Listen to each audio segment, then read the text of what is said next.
One of the most persistent stories surrounding the UFO phenomenon is that UFOs have made a practice of following American space missions. Several astronauts have been quoted about the deep space encounters, but there has been no official confirmation of such contact. Tonight, in Part 4 of UFOs, The Best Evidence, George Knapp looks at NASA policies regarding ETs. He'll also find out if there is a connection between UFOs and the mutilation of thousands of animals. We should warn you that some of the photos you're about to see are graphic. In March 1989, the crew of the Space Shuttle Discovery may have discovered something unexpected. A ham radio operator claims to have picked up the voice of Discovery pilot Colonel John Blaha speaking on a secret NASA channel. Houston, this is Discovery. We still have the alien spacecraft under observance. Is this really the voice of Blaha claiming to have an alien spacecraft under observance? Listen to the recording again, then listen to Blaha during a later transmission. Houston, this is Discovery. We still have the alien spacecraft under observance.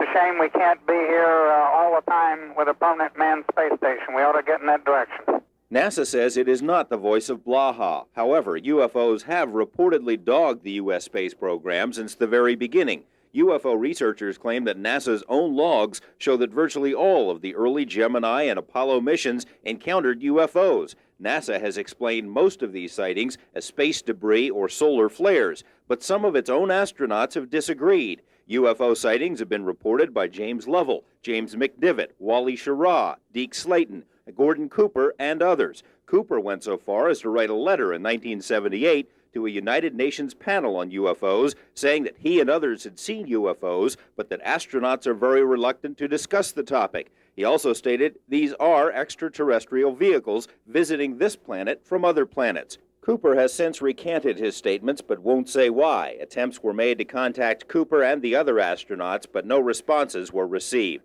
NASA's official policy states that it is not engaged in any UFO research, nor is any other government agency. Still, it's interesting to note that NASA has, since 1977, been the government's only official mouthpiece for UFO information. It's also true that NASA has extensive written policies governing encounters with extraterrestrial life forms, and agency documents contain suggested procedures that should be followed in the event that contact is made with an ET civilization.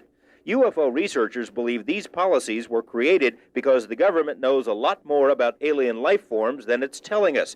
If there is a cover-up, who is calling the shots? Many people believe that there's a secret government within the government, something called MJ-12 or Magic 12 or Majestic. This document is easily the most controversial in UFO circles. It is supposedly a briefing document prepared in 1952 for President-elect Dwight Eisenhower, explaining that a secret group of scientists and military men had been created by President Truman to study the UFO situation and to keep a lid on it. The chief scientist in MJ-12 was said to have been presidential science advisor Dr. Vannevar Bush. If it's a legitimate document, it establishes, one, that a flying saucer crashed, two, that the wreckage was recovered, 1947, three, that the government has successfully kept that secret since that time, four, that a very high-level group, including, as it happens, the first four directors of Central Intelligence, first Secretary of Defense, etc., was set up, established to deal with that. Friedman was given a $16,000 grant by a UFO group to research the legitimacy of the MJ-12 document. He has since found other government memos that refer to MJ-12,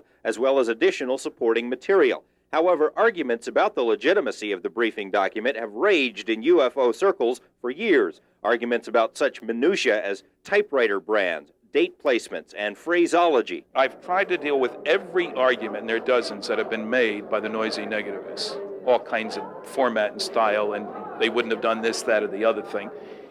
I've found that none of those arguments stand up. However, Philip Klass and others have cast so many aspersions on the MJ-12 document that even die-hard UFO buffs now doubt its legitimacy. But they don't automatically reject everything in it. Whoever forged it, if it's a forgery, may have included enough real information to confuse things, and perhaps to lead researchers on a wild alien chase.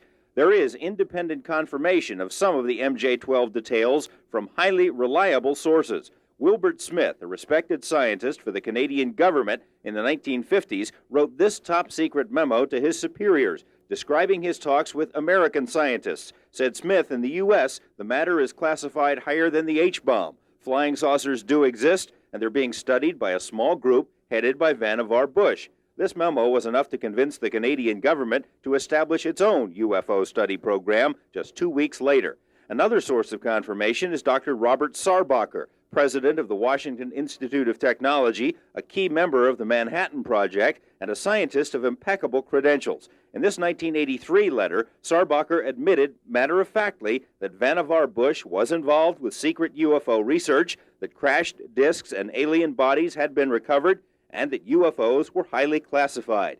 Even UFO skeptics have had difficulty giving Sarbacher the brush off.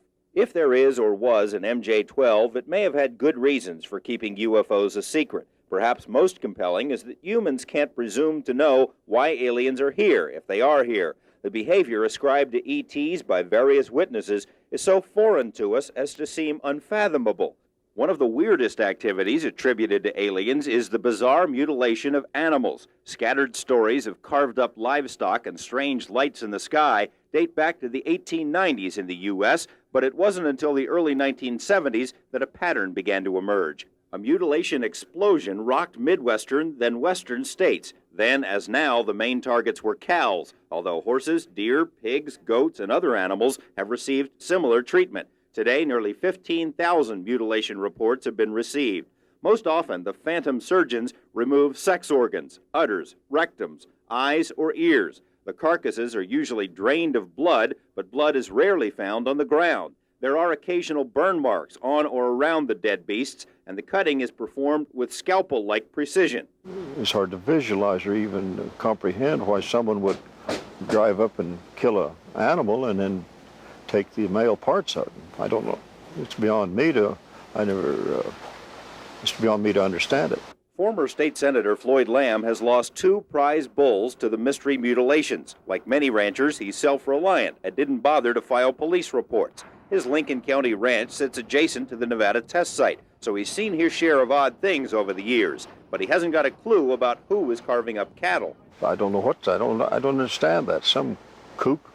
Lamb has several neighbors who've also lost cattle. Most of those weren't reported either. In all of Lincoln County, we could find only 6 official mutilation reports dating back to 1975. But many people we talked to had heard of others. Oh yes, there was several. I'd hesitate to give a figure, but several. This is Jane Bradshaw's ranch. She's filed 2 reports of mutilated cows in 8 years. One of the mutilations occurred just yards away from her house. No one heard or saw anything, and as is normal, there were no tracks found. Still, Bradshaw and her children surmised that devil worshippers with poison dart guns were responsible.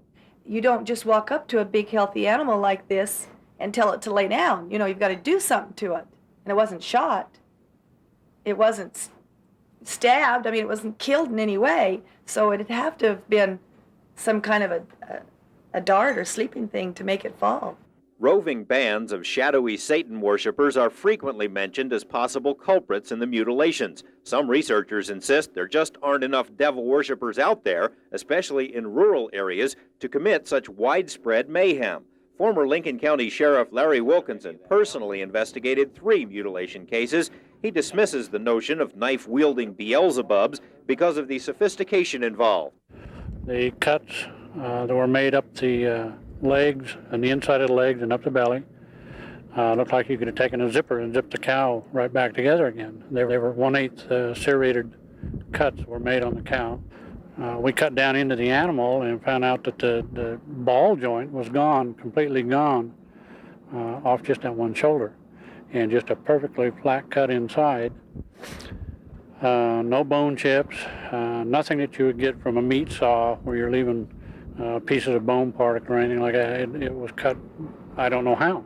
Some government researchers have blamed predators for some mutilations, but the likelihood of a mountain lion making an incision like a cookie cutter seems remote, and coyotes have never fared well against living, breathing cows.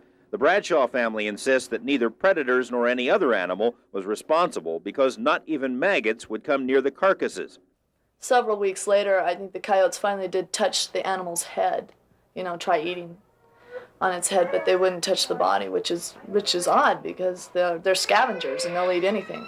Documentary filmmaker Linda Howe refers to the mutilations as an alien harvest. Howe has followed up on hundreds of cases and says whatever cut open these cattle didn't use a knife or pinking shears. Pathologists have told Howe that the cuts went between rather than through the animal's microscopic cells. A laser capable of doing such work would approximate the size of an office desk, hard to cart out into an open pasture. Howe's investigations have found an unusually high correlation between mutilations and UFO sightings. In some cases, the strange lights in the sky are soon followed by mystery helicopters, leading some to speculate that the UFO mutilators are being monitored themselves by someone with a lot of helicopters. The lack of blood or tracks, the sophistication of the cuts, occasional tripod-like indentations found near the bodies. To Howe and others, this all adds up to UFOs. I've never counted UFOs out, and I still don't to this day. I've seen some weird things over this mountain at night. That's towards the Over in test site. That look, Some what do weird- they do? Well, I just remember some kind of a bright light going up and coming down. Whitley Strieber, who's written 2 best-selling books about alien abductions of humans, doesn't think the mutilations of cows are so weird. It could be that if they are visitors from another planet, they use the cattle for the same reason we do.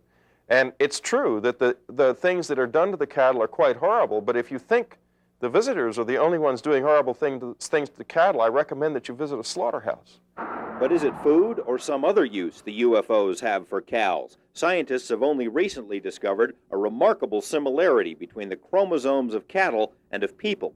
The possibility of some genetic experiment associated with this strange harvest is enough to make one shudder. The proximity of the Lincoln County incidents to the Nevada test site and the ultra-secret Area 51 is also of interest to some. There's a long-standing suspicion that Area 51 is an alien haven, a place where UFOs drift through the night sky. The stories recently prompted radio host Billy Goodman to organize a field trip to the outskirts of 51. Nearly 100 people unfolded their lawn chairs, unfurled their American flags, and sat back to await ET. What we need is a real strong, positive attitude. When you get yourself in position, zero in on your area and try to make something come your way. They don't get clouds in the summertime out here. They don't get much rain out here. This is a classic mothership appearance. But those expecting a mothership were somewhat disappointed. On this night, there were several false sightings, car lights, stars, and other explainable objects. And it all took place under the watchful eye of Lincoln County deputies. Well, I came up here to try and see if I could see some UFOs, basically. But I've driven further on for a lot crazier things. Straight up! Straight up! It's moving. Look how fast it's going. I knew. My ears rang when it came over. Despite the ringing ears, no flying saucers were seen while our camera was present, but the faithful say they saw unexplainable lights later that night. These days, Area 51, adjacent to Groom Lake, has become a nightly desert hangout for UFO believers. Is it a modern folk legend, or is something really going on here? Tomorrow, a scientist who says he worked on flying saucers. George Knapp, Eyewitness News 8. I guess we'll get more on that tomorrow.